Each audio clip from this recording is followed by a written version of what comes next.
Assalamualaikum warahmatullahi wabarakatuh. Alhamdulillahirabbil alamin. Di pagi yang cerah ini kita sebagai hamba Allah yang beriman kepada Allah Subhanahu wa taala wajib bagi kita semua untuk bersyukur. Bersyukur karena nikmat dari Allah ini. Saudara-saudaraku semua, alhamdulillah kita juga ucapkan syukur alhamdulillahirabbil alamin, yang mana Parloh 2021 di Persaudaraan Setia Hati Teratai ini berjalan dengan baik, lancar, dan alhamdulillah kita ucapkan selamat kepada Dr. Insinyur Muhammad Taufik yang diangkat menjadi Ketua Umum Persaudaraan Setia Hati Teratai. Kemudian di situ juga ada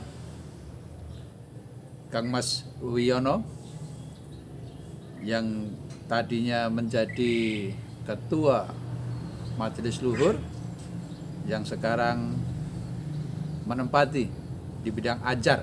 Alhamdulillah.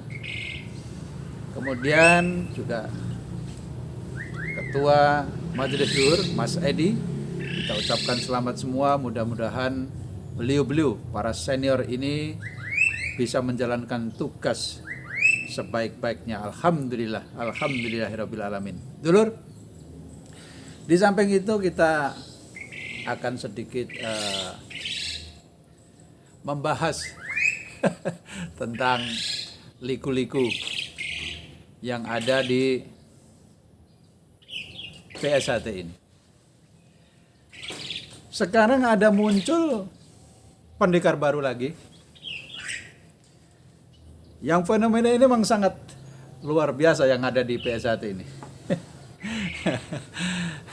Kelompok satu ini selalu memunculkan orang-orang pendekar baru yang tanpa jurus dari ahli politik. Dan kita nanti akan kita simak juga politik awalnya. Ini sebenarnya orang ini dulu sudah mau dibunuh oleh orang-orang Madura dulu. Karena sudah mau dibunuh oleh orang-orang Madura karena pernyataan-pernyataannya. Dan kami juga menemukan pernyataan yang sangat fenomenal terhadap Presiden Republik Indonesia ini.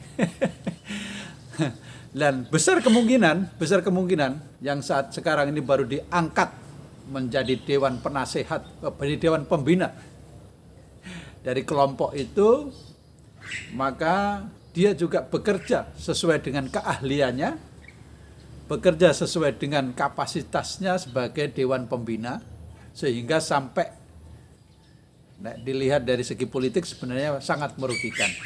Tapi kita lihat saja, tidak akan lama lagi sang pembina ini akan tersungkur karena ulah yang dikerjakan oleh dia sendiri. Apa kira-kira? Kita tunggu, karena ini adalah kekuasaan Allah Subhanahu wa taala. Orang yang salah tingkahnya itu sangat merugikan manusia dan motivasinya adalah adu domba, maka Allah pun akan mensegerakan azabnya kepada orang-orang yang melakukan seperti itu.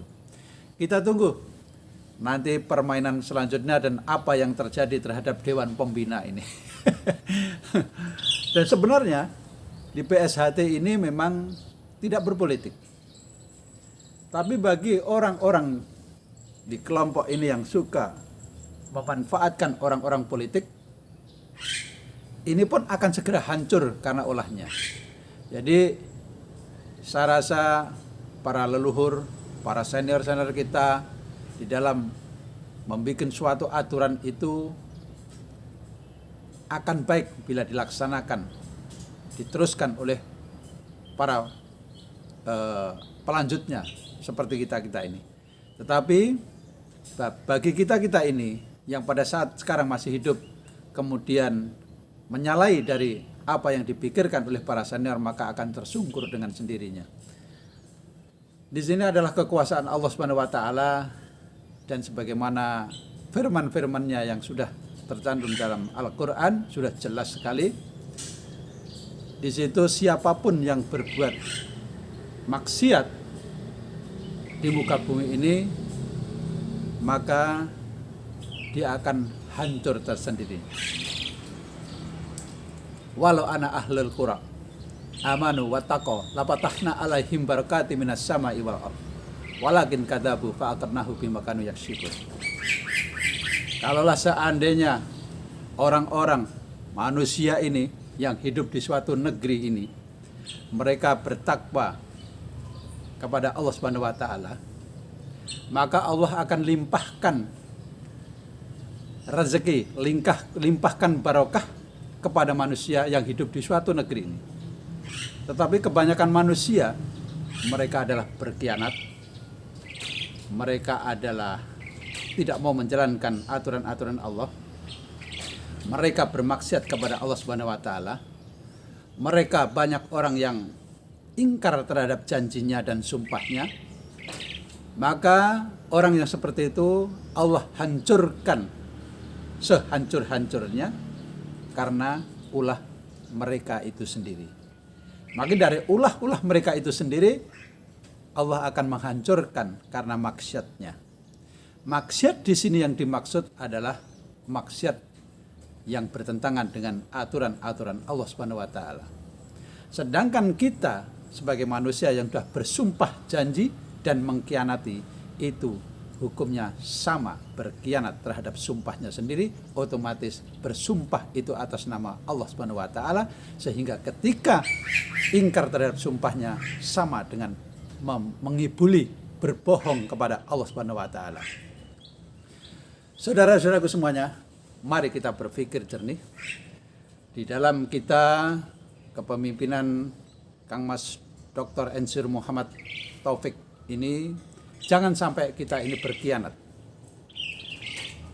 Bersabar itu pasti, tapi jangan sampai meninggalkan ketegasan. Karena bersabar tanpa tegas itu juga salah.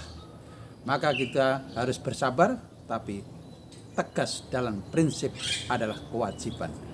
Mari kita simak pernyataan sang pembina yang sekarang lagi diangkat ini. Pernyataan dulu terhadap Presiden Republik Indonesia. Kita simak betul-betul, kemudian nanti kita gabungkan dengan perbuatannya sekarang, sepak terjangnya sekarang, dan ini pun akan sama seperti yang dilakukan waktu dulu. Ini tidak akan berubah. Karena sebenarnya manusia satu ini dimanfaatkan kelompok itu saja untuk kekuasaan saja. Tapi terjebaklah sang pembina ini, yang sekarang sang pembina. Dan perlu digarisbawain bahwa lingkaran pendekar tidak bisa diisi oleh orang-orang yang di luar kependekaran itu, karena hukumnya tidak berlaku. Sehingga apabila dia ini mengerjakan dengan sepak terjangnya sesuai dengan politiknya yang dia anut, maka di hadapan Allah Subhanahu wa taala merupakan kebohongan dan kesesatan. Dulu manusia ini sudah mau dibunuh oleh orang-orang Madura karena berkaitan dengan pernyataan-pernyataannya. Di sini pernyataannya. Yuk kita simak. Memviralkan bahwa Pak Jokowi bukan PKI, saya sudah minta maaf dan saya mengakui bahwa saya yang sebarkan PKI. Saya yang ngomong Pak Jokowi PKI, saya yang mengatakan Pak Jokowi itu Kristen, agamanya nggak jelas. Tapi saya sudah minta maaf karena saya bukan oposisi. Pada saat itu saya wajar saya begitu, karena namanya oposisi kan apa aja dihajar aja lawannya kan. Nah, karena saya sekarang bukan oposisi, saya harus tobat. Kalau orang percaya itu ya saya anggap orang bodoh aja. Karena saya anggap dia pertama, dia masih cinta sama calonnya dia. Kan kalau kita sudah gelap itu, gelap mata, enggak ada urusan mau ini enggak ada urusan. Dia tutup, seperti waktu saya tidak mendukung Pak Jokowi. Saya fight untuk dukung si Prabowo. Salahnya Prabowo itu saya tutupi semua. Loh, saya tahu Prabowo. Kalau soal Islam lebih hebat Pak Jokowi. Sudah jelas? Kalau sudah jelas, maka kita harus waspada permainan-permainan ini, permainan dia ini kita harus waspadai. Sudah barang tentu kita cara melawannya juga harus dengan hukum yang berlaku di Republik Indonesia ini.